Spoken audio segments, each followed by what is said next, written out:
चंदनपुर नाम के गांव में राधा अपने 12 साल के बेटे राजू और 10 साल की बेटी मुन्नी के साथ रहती थी। राधा के पति की कई साल पहले ही मौत हो चुकी थी। तब से वही घर की जिम्मेदारी संभाल रही थी। एक दिन, राजू, ओ राजू बेटा, उठ जा, सुबह हो गई है, सूरज निकलने वाला है। माँ, आज बहुत ठंड लग रही है, क्या मैं थोड़ी देर और सो लूं? मेरी पुरानी चादर से हवा आ रही है। नहीं मेरे लाल, मुझे जल्दी जमींदार के खेत पर जाना है। अगर मैं देर से पहुंची तो वो मुझे काम पर नहीं रखेगा, तो उठकर मुन्नी का ध्यान रखना। ठीक है माँ, मैं मुन्नी का ध्यान रखूंगा। पर माँ, रात को हमने कुछ नहीं खाया था, मेरे पेट में दर्द हो रहा है। मुझे पता है बेटा, कल खेत में काम नहीं मिला था ना। आज मैं मजदूरी के पैसे लाऊंगी तो तेरे और मुन्नी के लिए बाजार से गुड़ और चना लाऊंगी। अपनी माँ की ये बात सुनकर मुन्नी तुरंत उठ जाती है और कहती है, सच माँ? गुड़ वाला चना? मुझे गुड़ बहुत पसंद है माँ।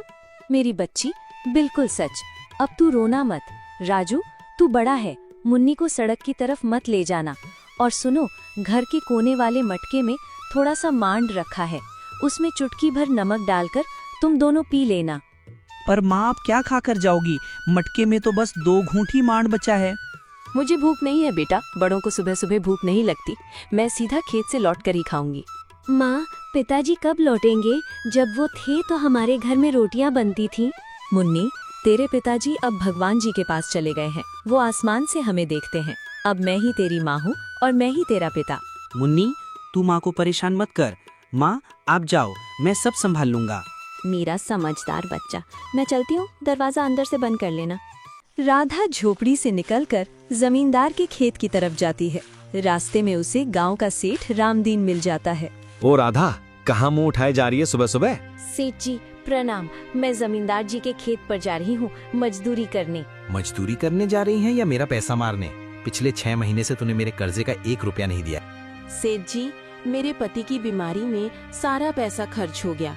आप तो जानते हैं कि वो नहीं रहे। मैं अकेली जान हूँ, 2 छोटे बच्चे हैं। मुझे थोड़ी और मोहलत दे दीजिए। मोहलत?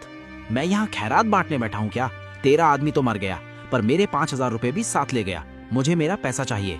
मैं हाथ जोड़ती हूँ सेठ जी, मैं एक एक पाई चुका दूंगी। आज खेत से जो भी दिहाड़ी मिलेगी मैं शाम को सीधे आपके पास लेकर आऊंगी। उन 20-30 रुपए की चिल्लर से मेरा क्या होगा? ब्याज बढ़ता जा रहा है। तो एक काम कर, तेरे घर के पीछे जो थोड़ी सी बंजर जमीन है वो मेरे नाम कर दे, हिसाब बराबर। नहीं सेठ जी, वो जमीन ही तो मेरे बच्चों का आखिरी सहारा है, मैं उसे नहीं बेच सकती। तो फिर पैसे ला। कल शाम तक अगर मुझे मेरे ब्याज के 500 रुपए नहीं मिले तो मैं तेरे घर का सारा सामान और तेरे बर्तन उठवा लूंगा, याद रखना। ऐसा जुल्म मत करिए सेठ जी, भगवान से डरिए, मेरे बच्चे भूखे मर जाएंगे। मुझे भगवान का डर मत दिखा, कल शाम तक पैसे तैयार रखना। रामदीन वहाँ से चला जाता है। राधा रोते हुए आगे बढ़ती है और खेत पहुँचती है। अरे ओ राधा, आज फिर तू आ गई। मैंने कल ही तो मुंशी से कह दिया था कि मुझे अब औरतों की जरूरत नहीं है खेत में। मालिक, ऐसा मत कहिए, मैं मर्दों जितना ही काम करूंगी, मुझे काम से मत निकालिए। मेरे घर में कल से चूल्हा नहीं जला है। ये तेरा रोना धोना मेरे सामने नहीं चलेगा। फसल कटाई का समय है, मुझे ताकतवर मजदूर चाहिए। तू जल्दी थक जाती है, जा यहाँ से, मेरा समय बर्बाद मत कर। मालिक, मैं आपके पैर पड़ती हूँ, मुझे बस आज का काम दे दीजिए, कल से मैं नहीं आऊंगी। सेठ रामदीन मेरा सामान उठवा लेगा। मालिक। ओ मुंशी, इसे धक्के मारकर बाहर निकालो, सुबह सुबह दिमाग खराब करने आ जाती है। राधा को खेत से निकाल दिया जाता है। वो निराश होकर गांव की पगडंडी पर रोते हुए लौट रही है। तभी उसे पड़ोस की काकी मिलती है। अरे राधा बिटिया, क्या हुआ? तू खेत से इतनी जल्दी कैसे लौट आई? और ये आंखें क्यों डबडबा रही हैं तेरी? काकी, मैं लुट गई। जमींदार ने मुझे काम से निकाल दिया। कह रहा है कि मैं औरत हूँ इसलिए काम नहीं कर सकती। हे राम, ये तो घोर कलयुग आ गया है। गरीबों को कोई पूछने वाला नहीं। और तो और काकी, आज सुबह सेठ रामदीन भी मिला था। कह रहा है कि कल तक ब्याज के 500 रुपए नहीं दिए तो घर के बर्तन उठा ले जाएगा।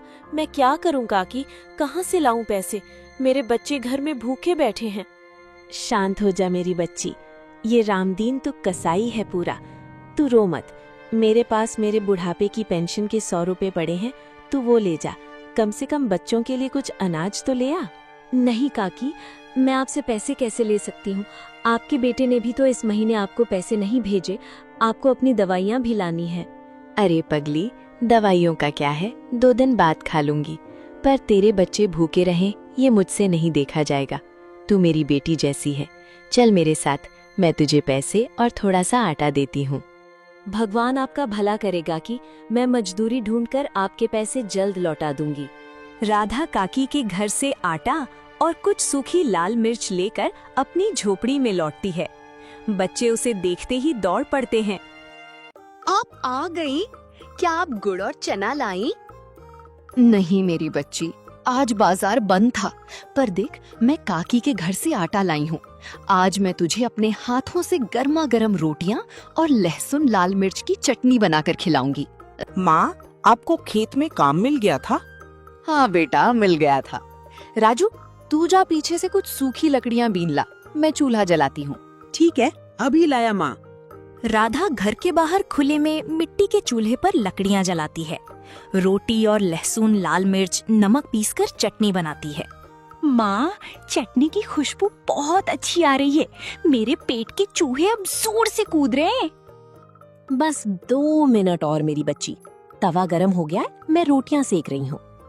तभी झोपड़ी के पास से गुजरने वाले हाईवे की तरफ से एक ट्रैक्टर धूल उड़ाता हुआ आता है और झोपड़ी के पास रुकता है। उसमें से एक लंबा चौड़ा सरदार ड्राइवर उतरता है। ओ बहन जी, सत श्री अकाल।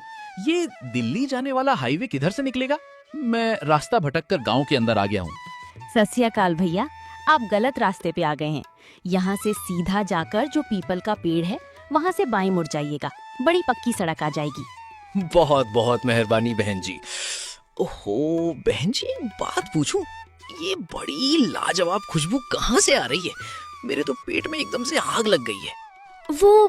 वो तो मैं अपने बच्चों के लिए लहसुन और लाल मिर्च की चटनी पीस रही थी और बाजरे गेहूं की रोटियां सेक रही हूँ। बहन जी, मैं कल रात से लगातार गाड़ी चला रहा हूँ। रास्ते में कोई ढंग का ढाबा नहीं मिला। क्या आप 2 रोटियां मुझे भी खिला देंगी? मैं आपको इसके पूरे पैसे दूंगा। पैसे की कोई बात नहीं भैया, हमारे गांव में आए मेहमान भगवान के बराबर होते हैं। आप वहीं खटिया पर बैठिए, मैं अभी आपको खाना देती हूँ। माँ, वो तो बहुत बड़े आदमी लग रहे हैं, क्या वो हमारी चटनी खाएंगे? भूख में इंसान को सूखी रोटी भी अमृत लगती है। राजू, तू जा, लोटे में साफ पानी भर ला भैया के लिए। बलवंत खटिया पर बैठता है। राधा उसे एक साफ पत्तल में 4 रोटियां और चटनी परोसती है, साथ में थोड़ा सा कच्चा प्याज देती है। जैसे ही बलवंत पहलाने वाला खाता है, वाहे गुरु। क्या हुआ भैया, तीखा ज्यादा हो गया क्या? मैं थोड़ा गुड़ ला दूं? नहीं बहन जी, तीखा नहीं है, ये तो कमाल है। कसम से ऐसा स्वाद तो मैंने पंजाब के बड़े बड़े होटलों में भी नहीं चखा। आपके हाथों में तो जादू है बहन जी। आपको पसंद आया, यही मेरे लिए बहुत है भैया। और रोटी दूं? हाँ बहन जी, आज तो मैं पेट भरकर खाऊंगा। लाइए 2 रोटियां और लाइए। बलवंत मजे से खाना खाता है। खाना खत्म होने के बाद वो अपनी जेब से 100 रुपए का कड़क नोट निकालता है। लीजिए बहन जी, आपके इस अमृत जैसे खाने का छोटा सा इनाम। नहीं भैया, मैं 4 रोटियों के 100 रुपए कैसे ले सकती हूँ? ये तो बहुत ज्यादा है। मैंने तो अतिथि समझकर आपको खिलाया था। बहन जी, ये 100 रुपए नहीं है, ये मेरा आशीर्वाद है। मेरी एक बात मानिए बहन जी।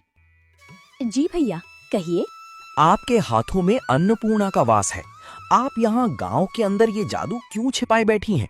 आप हाईवे के किनारे अपना एक छोटा सा ढाबा क्यों नहीं खोल लेती? ढाबा? भैया, मैं एक गरीब और अकेली औरत हूँ। मेरे पास तो बर्तन खरीदने के पैसे नहीं है। ढाबा कैसे खोलूंगी? ढाबा खोलने के लिए बड़ी इमारत नहीं, बड़ा हौसला चाहिए बहन जी। एक पेड़ के नीचे 4 ईंटों का चूल्हा बनाइए और यही रोटियां और चटनी खिलाइए। मेरी मानिए, ट्रकों की लाइन लग जाएगी आपके खाने के लिए। सोचिएगा जरूर, रब राखा। बलवंत ट्रक स्टार्ट करता है और चला जाता है। माँ, उस भैया ने आपको 100 रुपए दिए सिर्फ रोटी और चटनी के? हाँ राजू, मुझे तो अभी भी यकीन नहीं हो रहा है कि कोई हमारे खाने के इतने पैसे दे सकता है। माँ, वो भैया कह रहे थे ना कि आप हाईवे पर ढाबा खोल लो। क्या हम ढाबा खोल सकते हैं? हाँ माँ, मैं भी ढाबे पर काम करूंगी। मैं सबको पानी पिलाऊंगी। पागल हो गए हो तुम दोनों? ढाबा खोलना कोई बच्चों का खेल है क्या? गांव वाले क्या कहेंगे? एक विधवा औरत सड़क किनारे आदमियों को खाना खिलाएगी? सरपंच जी तो मुझे गांव से निकाल देंगे। पर माँ, सरपंच जी हमें खाने को तो नहीं देते ना। जब हम भूखे सोते हैं तब कोई गांव वाला पूछने नहीं आता। अगर ढाबा खोलने से हमें रोज खाना मिलेगा तो हम ढाबा खोलेंगे। राजू, तू इतनी बड़ी बड़ी बातें कब से करने लगा? जब से मैंने आपको रात को छिपकर रोते हुए देखा है माँ, मैं नहीं चाहता कि रामदीन हमारे बर्तन ले जाए। हम मेहनत करेंगे माँ।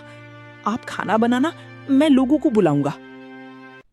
राधा रात भर सो नहीं पाती। राजू की बातें और बलवंत का सुझाव उसके दिमाग में घूमते रहते हैं। अगली सुबह वो एक बड़ा फैसला लेती है। वो राजू और मुन्नी को अपने पास बुलाती है। मैंने फैसला कर लिया है, हम ढाबा खोलेंगे। मैं आज ही सरपंच जी के पास जाऊंगी और हाईवे के पास वाले बरगद के पेड़ के नीचे थोड़ी सी जगह मांगूंगी। सच माँ? क्या मैं भी आपके साथ चलूं? नहीं, तू मुन्नी के पास रह, मैं अकेली बात करूंगी। भगवान ने चाहा तो हमारी किस्मत जरूर बदलेगी। राधा गांव के सरपंच के पास पहुंचती है। सरपंच जी, राम राम। राम राम राधा, कहो आज यहाँ कैसे आना हुआ? जमींदार ने बताया कि कल उसने तुम्हें काम से निकाल दिया। जी सरपंच जी, इसीलिए मैं आपके पास एक विनती लेकर आई हूँ। मेरे बच्चे भूखे हैं, मैं मेहनत करके 2 पैसे कमाना चाहती हूँ। मेहनत? अब तू क्या करेगी? किसी के घर में झाड़ू पोछा करेगी क्या? नहीं सरपंच जी, मैं हाईवे के किनारे उस पुराने बरगद के पेड़ के नीचे अपना एक छोटा सा ढाबा खोलना चाहती हूँ। मुझे बस उस पेड़ के नीचे बैठने की आज्ञा दे दीजिए। राधा, ये तो क्या अनाप शनाप बक रही है? हमारे गांव की औरतें सड़क पर बैठकर व्यापार नहीं करती। ये गांव की मर्यादा के खिलाफ है। मर्यादा? सरपंच जी, जब मेरे बच्चे भूख से तड़पते हैं तब ये मर्यादा कहाँ जाती है? जब यही सेठ रामदीन मेरे घर के बर्तन छीनने की धमकी देता है तब गांव की मर्यादा क्यों नहीं टूटती? देख राधा, तू एक विधवा औरत है। हाईवे पर हर तरह के लोग आते हैं, शराबी, गुंडे, ट्रक वाले। अगर तेरे साथ कोई ऊंच नीच हो गई तो गांव की बदनामी होगी। मैं तुझे इसकी इजाजत नहीं दे सकता। सरपंच जी, एक माँ जब अपने बच्चों का पेट पालने पर आती है ना, तो वो दुर्गा बन जाती है। मुझे अपनी हिफाजत करना आता है, आप मुझे रोकिए मत। मैं आपसे भीख नहीं, बस एक मौका मांग रही हूँ। ठीक है, मैं तुझे इजाजत देता हूँ, लेकिन कान खोल कर सुन ले राधा। अगर तेरे ढाबे की वजह से गांव में कोई भी लड़ाई झगड़ा हुआ या गांव की नाक कटी तो मैं तुझे उसी दिन गांव से बाहर निकाल दूंगा। आपको शिकायत का कोई मौका नहीं दूंगी सरपंच जी। आपका बहुत बहुत धन्यवाद। राधा खुशी खुशी घर लौटती है। उसने अपनी जिंदगी की पहली लड़ाई जीत ली थी। अब उसे ढाबे की शुरुआत करनी थी। राजू, मुन्नी, सरपंच जी ने हाँ कर दी। रे, हम ढाबा खोलेंगे, हम ढाबा खोलेंगे। हाँ बेटा, लेकिन हमारे पास राशन नहीं है। मैं काकी से थोड़ा उधार मांग कर लाती हूँ। कल सुबह हम हाईवे पर जाएंगे। अगली सुबह सूरज निकलने से पहले ही राधा, राजू और मुन्नी उस बड़े से बरगद के पेड़ के नीचे पहुँच जाते हैं। माँ, यहाँ तो बहुत सारी सूखी पत्तियाँ और पत्थर पड़े हैं। कोई बात नहीं बेटा, हम सब मिलकर इसे साफ करेंगे। तू झाड़ू लगा, मैं पत्थर हटाती हूँ। मुन्नी, तू एक किनारे शांति से बैठ जा। नहीं माँ, मैं भी काम करूँगी। मैं ये छोटी छोटी लकड़ियाँ उठा लेती हूँ। ठीक है मेरी बच्ची। तीनों मिलकर उस जगह को साफ करते हैं। राधा पास पड़े कुछ बड़े पत्थरों और ईंटों को जोड़कर एक कच्चा चूल्हा बनाती है। उस पर मिट्टी का लेप लगाती है। माँ, चूल्हा तो बहुत सुंदर लग रहा है। अब क्या करें? अब इसमें लकड़ियाँ लगाकर आग जलाते हैं। मैं घर से जो आटा और दाल लाई हूँ उसे बनाना शुरू करती हूँ। तो गांव वाले कुएं से पानी की 2 बाल्टियाँ भर ला। ठीक है माँ, अभी ले आता हूँ। राधा चूल्हा जलाती है। गीली लकड़ियों की वजह से बहुत धुआं उठता है। राधा की आंखें जलने लगती हैं। हे भगवान, आज मेरी लाज रख लेना। इन बच्चों का भविष्य अब इस चूल्हे की आग पर ही टिका है। माँ, आप रो क्यों रही हो? क्या आप डर रही हो?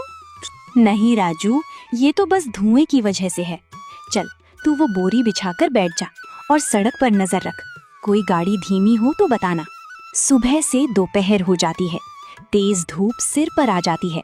हाईवे से कई ट्रक और गाड़ियां गुजरती हैं, लेकिन कोई भी उस छोटे से पेड़ के नीचे नहीं रुकता। माँ, मुझे बहुत तेज भूख लगी है और प्यास भी। थोड़ा सा पानी पी ले मेरी बच्ची। हम खाना नहीं खा सकते, अगर हमने ही खा लिया तो बेचेंगे क्या? माँ, कोई भी गाड़ी नहीं रुक रही है। सबको लग रहा होगा कि हम यहाँ बस ऐसे ही बैठे हैं। हमारे पास तो कोई बोर्ड भी नहीं है जिस पर ढाबा लिखा हो। निराश मत हो राजू, भगवान हमारी परीक्षा ले रहा है। सब्र का फल मीठा होता है। दोपहर के 3 बज चुके हैं। राधा की उम्मीद भी अब टूटने लगी है। तभी अचानक राजू उछल पड़ता है। माँ, वो देखो, एक लाल रंग का ट्रक हमारी तरफ आ रहा है और उसकी स्पीड कम हो रही है। जल्दी से पत्तल साफ कर राजू। मुन्नी, तू पानी का लोटा तैयार रख। ट्रक आकर ठीक बरगद के पेड़ के पास रुकता है। उसमें से 2 हट्टे कट्टे ड्राइवर उतरते हैं। अरे भाई, ये ढाबा तो कल तक यहाँ नहीं था, एकदम नया खुला लगता है। मुझे तो ये कोई ढाबा नहीं लग रहा, बस एक औरत और 2 बच्चे पेड़ के नीचे बैठे हैं। चल आगे चलते हैं, यहाँ क्या मिलेगा खाने को। राधा हिम्मत जुटाते हुए आगे बढ़ती है।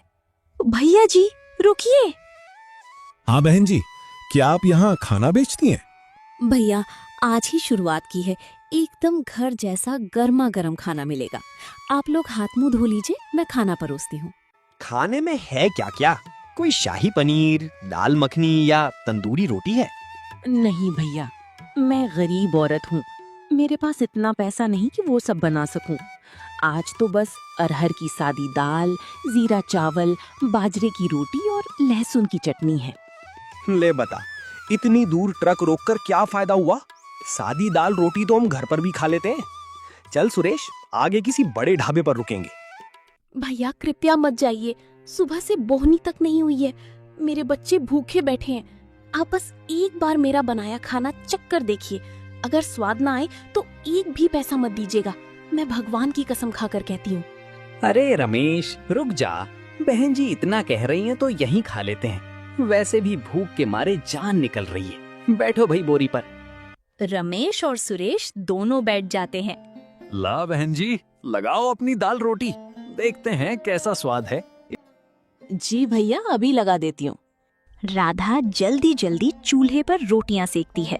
वो पत्तल में चावल, उसके ऊपर गर्मा गर्म दाल और साइड में अपनी मशहूर लहसुन मिर्च की चटनी परोसती है। रमेश पहला निवाला मुंह में डालते ही आंखें बंद कर लेता है। क्या हुआ रमेश, कच्चा है क्या? भाई सुरेश, कसम से कह रहा हूं, ऐसी दाल मैंने अपनी पूरी जिंदगी में नहीं खाई। इसमें जो हींग और जीरे का तड़का है ना, सीधा दिल में उतर गया। हाँ भाई, बिल्कुल सही कह रहा है तब। और ये चटनी तो देखो, मजा आ गया बहन जी। आपके हाथों में तो साक्षात सरस्वती बसती हैं। सरस्वती नहीं भैया, अन्नपूर्णा कहिए। और रोटी दूं? लाओ बहन जी, आज तो हम दोनों गिनना भूल जाएंगे। आप रोटियां लाती जाओ। दोनों ड्राइवर पेट भरकर खाना खाते हैं। खाना खत्म होने के बाद सुरेश अपनी जेब से पैसे निकालता है। बहन जी, ये लीजिए 200 रुपए। भैया, इतने पैसे नहीं बनते, 2 लोगों की दाल रोटी की मुश्किल से 60 रुपए हुए। बहन जी, ये 60 रुपए खाने के हैं और बाकी के 140 रुपए आपके इस शानदार स्वाद और आपके इस छोटे से बच्चे की मेहनत के। आप ये पैसे रख लीजिए। और हाँ, हम अपने रूट के सारे ट्रक वालों को बताएंगे कि इस बरगद वाले ढाबे पर जरूर रुकें। आपका बहुत बहुत धन्यवाद भैया, भगवान आपकी यात्रा सफल करे। ट्रक वहाँ से चला जाता है। राधा उन 200 रुपयों को देख के फूट फूट कर रोने लगती है। माँ, आप फिर रोने लगी? अब तो हमें पैसे मिल गए। खुशी के आंसू हैं मेरे लाल। आज मुझे यकीन हो गया कि अब मेरे बच्चे कभी भूखे नहीं सोएंगे। चल, अब हम भी खाना खा लेते हैं। शाम ढलने तक 2 और गाड़ियां रुकती हैं। उस दिन राधा पूरे 300 रुपए कमाती है। रात को झोपड़ी में लौटकर वो पैसे गिनती है। राजू देख, आज हमने 300 रुपए कमाए हैं। कल मैं इन पैसों से थोड़ा और राशन लाऊंगी। और माँ, सेठ रामदीन के पैसे, वो तो कल आने वाला था ना? हाँ बेटा, कल सुबह मैं सबसे पहले उसे 100 रुपए देकर आऊंगी, बाकी धीरे धीरे चुका दूंगी। अगली सुबह राधा रामदीन की दुकान पर जाती है। सेठ जी, ये लीजिए आपके ब्याज के 100 रुपए। ये पैसे कहाँ से आए तेरे पास? तूने तो कहा था कि जमींदार ने काम से निकाल दिया है, कहीं चोरी तो नहीं की? गरीब जरूर हूँ सेठ जी, पर बेईमान नहीं, मैंने हाईवे पर अपना छोटा सा ढाबा खोल लिया है। ये उसी की कमाई है। बाकी के पैसे भी मैं आपको जल्द लौटा दूंगी। अच्छा, ढाबा खोल लिया। देखता हूँ ये ढाबा कितने दिन चलता है। ये हाईवे है राधा, यहाँ बड़े बड़े सूरमाओं के ढाबे फेल हो जाते हैं। तू तो फिर भी एक औरत है। मेरा भगवान मेरे साथ है सेठ जी। राम राम। दिन बीतते जाते हैं।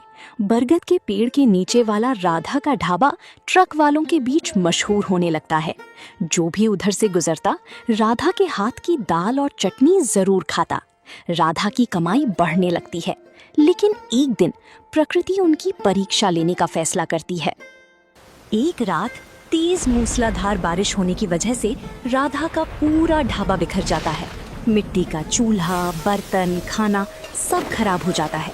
राधा इस बात से अनजान अपनी झोपड़ी में सुकून की नींद सो रही थी। अगली सुबह राधा अपने ढाबे पे पहुंचती है। वहां का मंजर देख उसकी आंखें फटी की फटी रह जाती हैं, मानो कि जैसे उसकी जिंदगी खत्म हो गई हो। तूने ये क्या किया भगवान?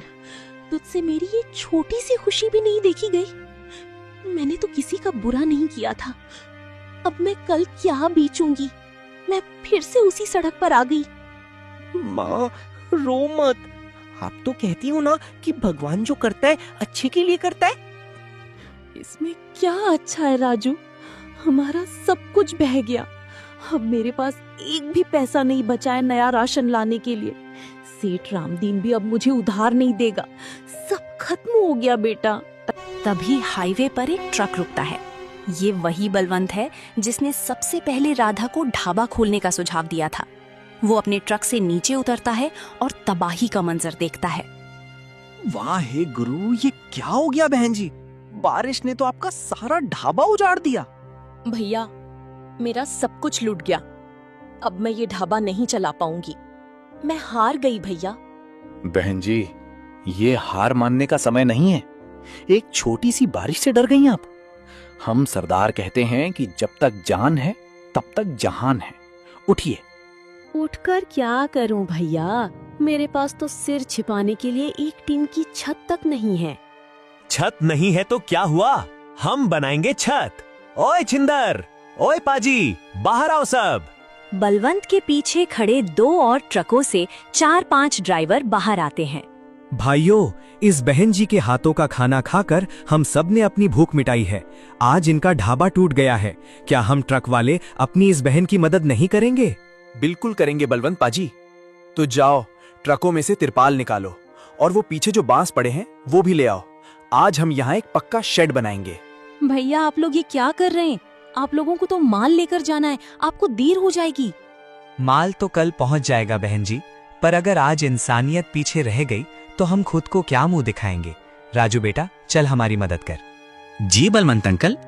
सारे ट्रक ड्राइवर मिलकर कुछ ही घंटों में बांस और तिरपाल से एक मजबूत शेड तैयार कर देते हैं। वे ईंटें और सीमेंट लाकर एक पक्का चूल्हा भी बना देते हैं। लीजिए बहन जी, अब चाहे कितनी भी बारिश आए आपका ढाबा नहीं डूबेगा। और ये पकड़िए 2000 रुपए मेरी तरफ से एडवांस। इससे कल जाकर नया राशन ले आना। भैया, आपने तो मुझ पर। अरे बहन जी, ये क्या कर रही हैं? बहनें भाइयों के पैर नहीं छूती। बस कल जब मैं वापस आऊं तो मुझे वो लहसुन वाली चटनी जरूर खिलाना। जरूर भैया, मैं जिंदगी भर आपका यह एहसान नहीं भूलूंगी। राधा का ढाबा अब एक पक्के शेड के नीचे आ गया था। अगले दिन से काम फिर से शुरू हो गया। उसकी बिक्री 2 गुनी हो गई। लेकिन देखते ही देखते राधा का ढाबा और राधा की जिंदगी दोनों बदल जाते हैं। और बलवंत अक्सर राधा के ढाबे पे वो लहसुन की चटनी खाने आता था। अब राधा उस कच्ची झोपड़ी नहीं, पक्के घर में रहने लगी थी।